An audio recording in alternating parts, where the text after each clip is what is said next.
আবারও ভুল করছো তুমি। শুধু এই অপরাধ নয়, তোমার পাপের ভরা পরিপূর্ণ।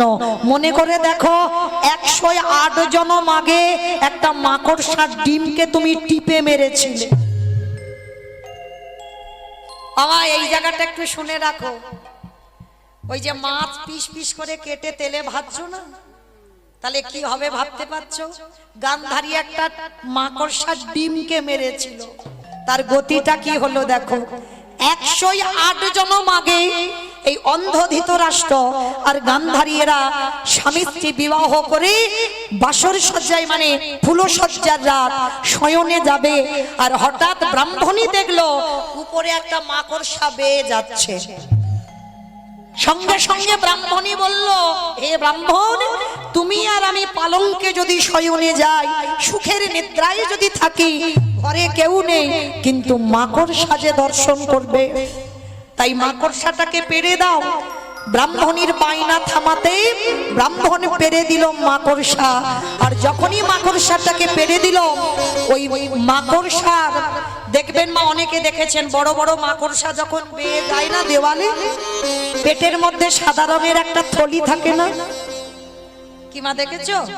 ব্রাহ্মণী কি করেছিল, মাকড়সাটাকে ধরে ওই পেটে থেকে থলিটা টেনে ছিঁড়ে নিয়েছিল।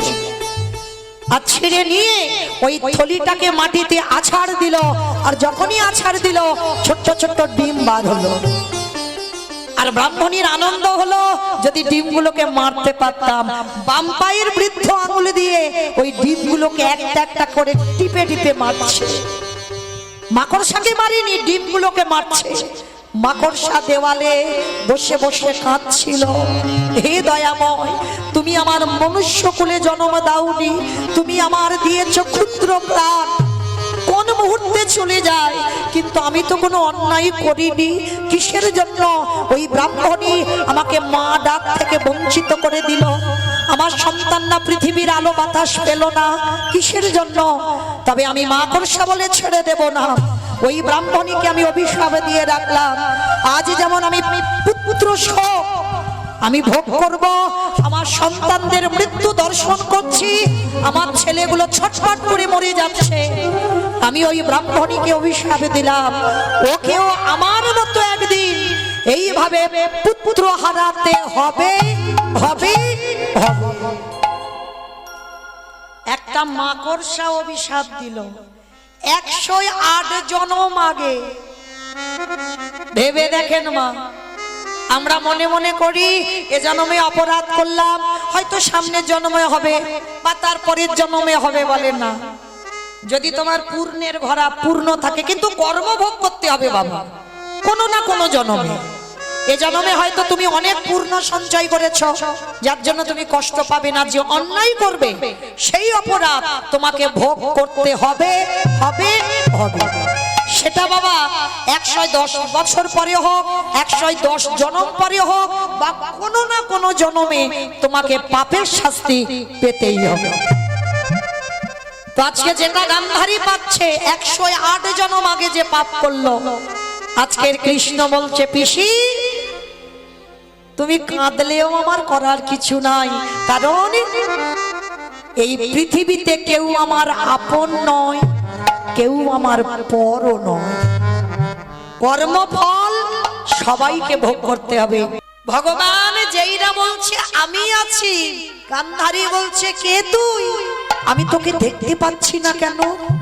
বলে পাবে না, আমি যদি কৃপা করে তার জ্ঞান নয়ন না দিই, সে আমাকে দেখতে পায় না। তবে তোমার এখনো সেই নয়ন হয়নি, তথাপি আমি তোমাকে দেখা দেব। কে তুই? আমার সামনে আয়। ভগবান কৃষ্ণ গান্ধারী পিসিমার সামনে এসে দাঁড়িয়েছে, আর কৃষ্ণকে দেখা মাত্র গান্ধারী চমকে উঠেছে। কৃষ্ণ, তুই তুই আমার ছেলের মুখে আগুন দিবি? ভগবান হেসে যাচ্ছে পিসিমাকে দেখে। এক জনম দুঃখী মা পুত্রহারা জননী কাঁদছে, আর আমার কৃষ্ণ হাসছে। গান্ধারী হেসে বলল, কৃষ্ণ তোর লজ্জা করে না? আমি পুত্রহারা জননী, আমি কাঁদছি, আর আমাকে দেখে তুই হাসছিস। ভগবান হেসে বলল, পিসি তুমি কাঁদছো কেন? কি জন্য তুমি কাঁদবে? এখানে তো আমি কাঁদার কারণ দেখতে পাচ্ছি না, তাহলে পাগলিনীর মতো কাঁদছো কেন? কৃষ্ণ, আমার 100টা ছেলে কুরুক্ষেত্রের মাঠে মরেছে, একটা নয় দুটো নয় 100টা ছেলে চলে গেছে, আমি মা কাঁদবো না? ভগবান হেসে বলছে, পিসি কে বললো 100টা ছেলে তোমার? ভালো করে তুমি তোমার জীবনের ইতিহাসটা একবার ভেবে দেখো, সত্যি কি তোমার 100টা ছেলে? সত্যি যদি তোমার হবে, তাহলে তোমারে কাঁদিয়ে যাবে কেন? কৃষ্ণ, আমি অত শত বুঝি না, তোর ঘোর প্যাচের কথা আমি মানি না, শুধু এটুকু জানি আমার 100 ছেলে মরেছে। না পিসি, তোমার 100 ছেলে মরেনি, চোরের ধন বাটপাড়াই নেয়, তুমি চুরি করেছো, তাই তো তোমার 100টা ছেলে চলে গেল। এই জায়গাটা খুব মনে রাখবেন মা, খুব মনে রাখবেন। কাঁদালে কাঁদিতে হয়, এ কথাটা মিথ্যা নয়। তুমি যদি জীবনে কাউকে ঠকিয়ে না থাকো, তুমি জীবনে ঠকবে না। তুমি জীবনে কাউকে না কাঁদিয়ে রাখলে, তুমি জীবনে কাঁদবে না।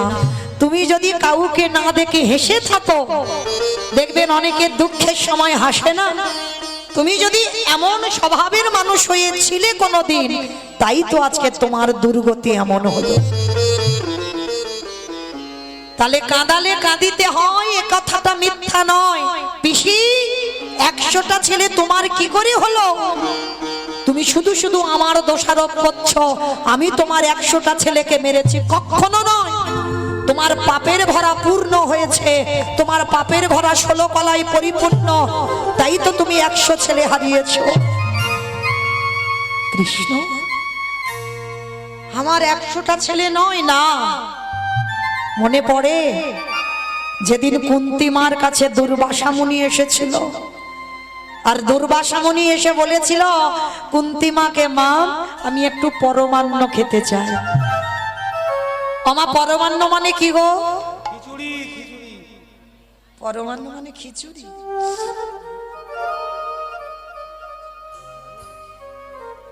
পরমান্ন মানে পায়েস, তাই তো? তাহলে পরমান্ন মানে যখন পায়েস হয়, আজকের দুর্বাসা কুন্তী মার কাছে পায়েস খেতে চেয়েছে। তবে শোন মা, যেমন তেমন করে দিলে আমার হবে না, আমার 100টা সোনার পাত্রে পরমান্ন দিতে হবে। 100টা সোনার পাত্র জোগাড় করেছিল বাবা গান্ধারী মান হরিবল, কুন্তী মা 99টা, আর 99টা জোগাড় করে একটা পাত্র পাইনি বলে কি করেছিল জানো? ওই গরম ফুটন্ত পায়েস নিজের বক্ষের উপরে ঢেলে দিয়েছে। কি গো মা, পারবেন অতিথি সেবা এমন করে করতে?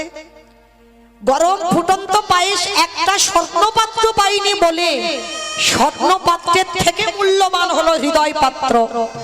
ওই হৃদয়ে পরমান্নটা ঢেলে দিয়ে দুর্বাসার চরণে নিবেদন করলো, আর দুর্বাসা দেখা মাত্র চমকে উঠেছিল, অসম্ভব!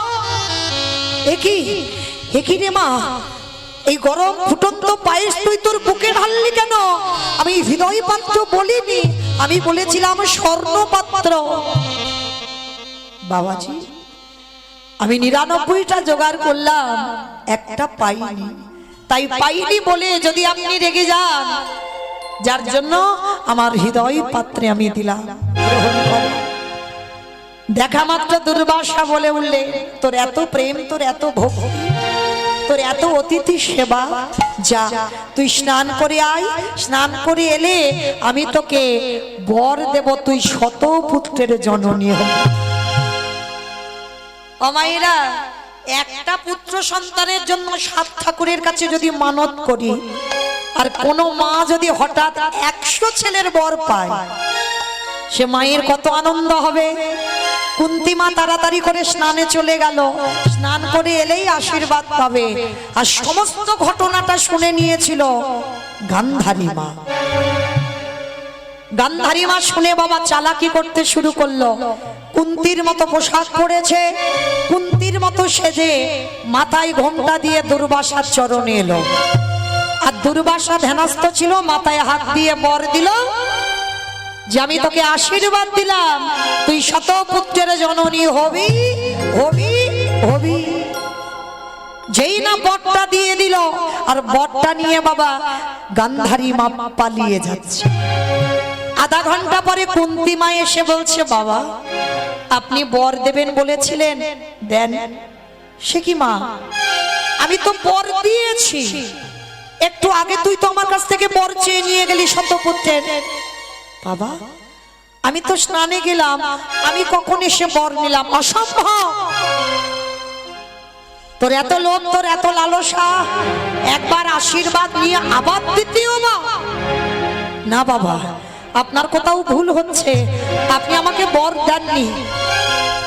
তবে রে পাপিষ্ঠা নারী, আমার ভালো করে মনে আছে আমি তোকে বর দিয়েছি। না বাবা, আপনি হাজারবার বললে আমি একটাই কথা বলবো, আপনি আমাকে বর দেননি। বেশ, তাহলে আমি এই মুহূর্তে ধ্যানস্থ হব। ধ্যানাযোগে বসলো দুর্বাসা, আর ধ্যানাযোগে দেখলো ওটা কুন্তি ছিল না, গান্ধারী চালাকি করে বর নিয়ে চলে যাচ্ছে। ধ্যান ভঙ্গ করে বলে উঠলেন, ওরে পাপিষ্ঠা নারী, ওরে দুরাচারী নারী, তোর এত বড় স্পর্ধা, তুই দুর্বাসার সঙ্গে ছলনা করিস? আমি তোকে ছেড়ে দেব না। এই মুহূর্তে আমি তোকে অভিশাপ দিলাম। কুন্তির মাথায় হাত রেখে বর দিল, তুই পঞ্চপুত্রের জননী হবি। তোর হবে 3টে সন্তান, যুধিষ্ঠির, ভীম, অর্জুন। মাতৃর হবে 2টো সন্তান, নকুল, সহদেব।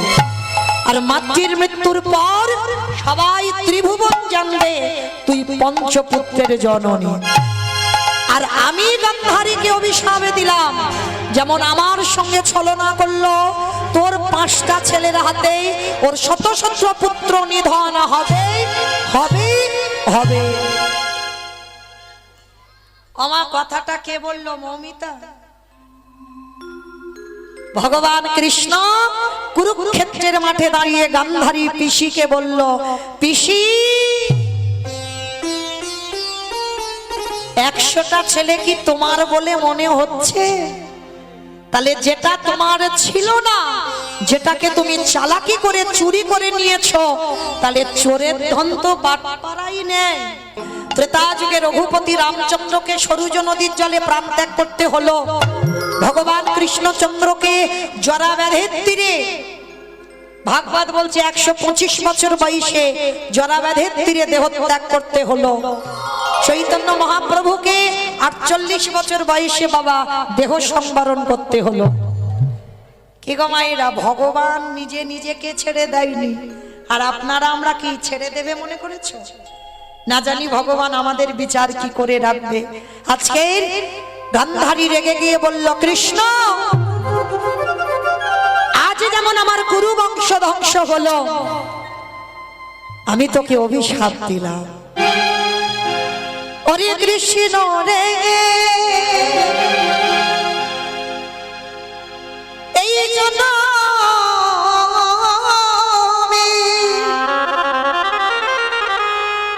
জন্মে যেমন আমি পুত্র হারাবারে জ্বালা ভোগ করলাম, আমার চোখের সামনে একটা একটা করে পুত্র ছটফট করে চলে যাচ্ছে, আমার গুরু বংশটা ধ্বংস হলো।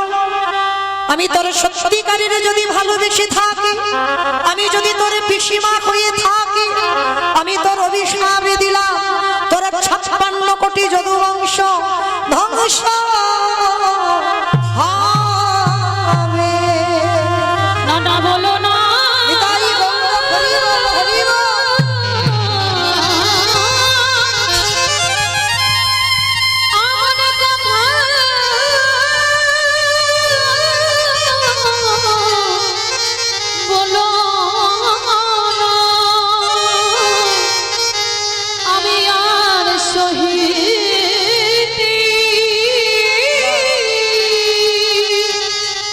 পারে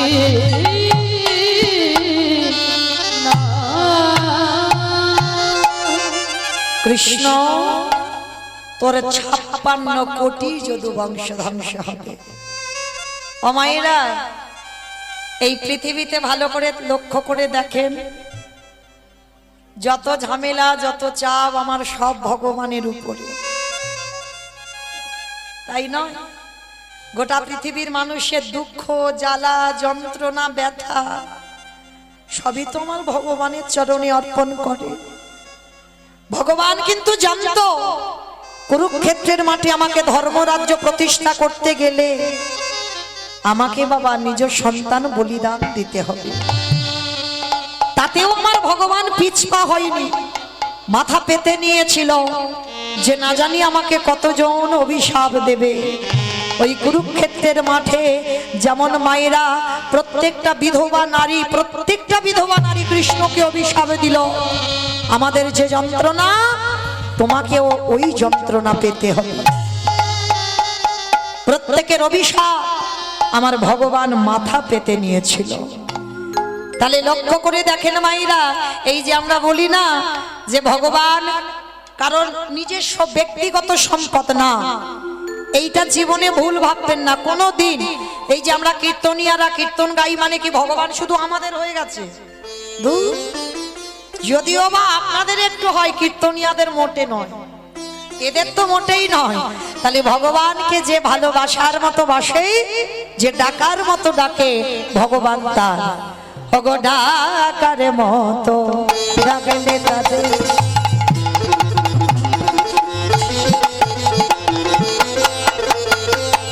আমারে ভগবান থাকিতে পারে।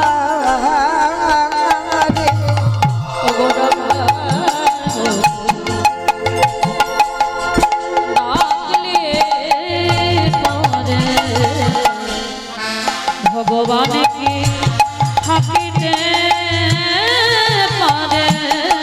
তোমাদের বিশ্বাস না হয় ডেকে দেখো তারে,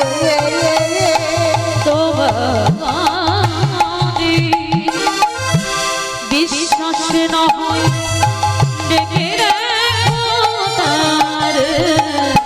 ডাকার মতো ডাকিলে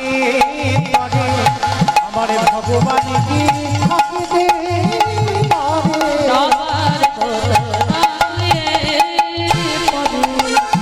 পারে। তাহলে ডাকার মতো ডাকলে ভগবান থাকতে পারেন না। তাই সেই চৈতন্য মহাপ্রভু নবদ্বীপের মাটিতে দাঁড়িয়ে এই কলির জীবকে উদ্ধার করবে বলেই আজকের আমার ভগবান কি করছে জানো? রসে তনু ঢন ঢন গৌর কিশোর বদ।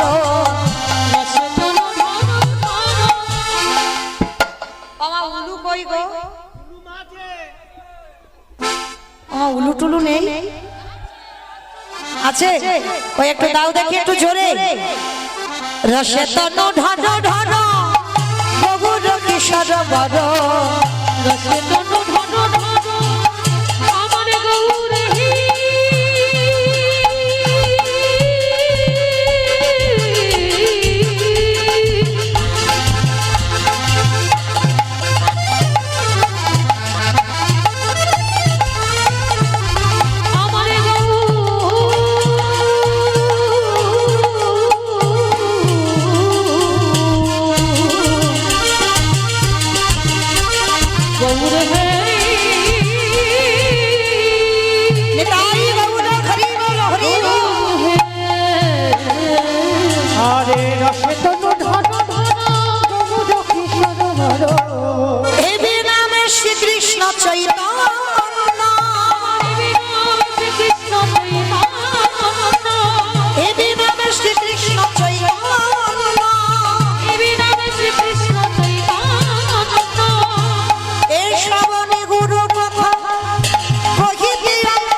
তাহলে নবদ্বীপের মাটিতে আমার চৈতন্য মহাপ্রভু ভক্তদের নিয়ে বাবা সুরধ্বনি গঙ্গার তীরে ধুলায় গড়াগড়ি যাচ্ছে। ও মায়েরা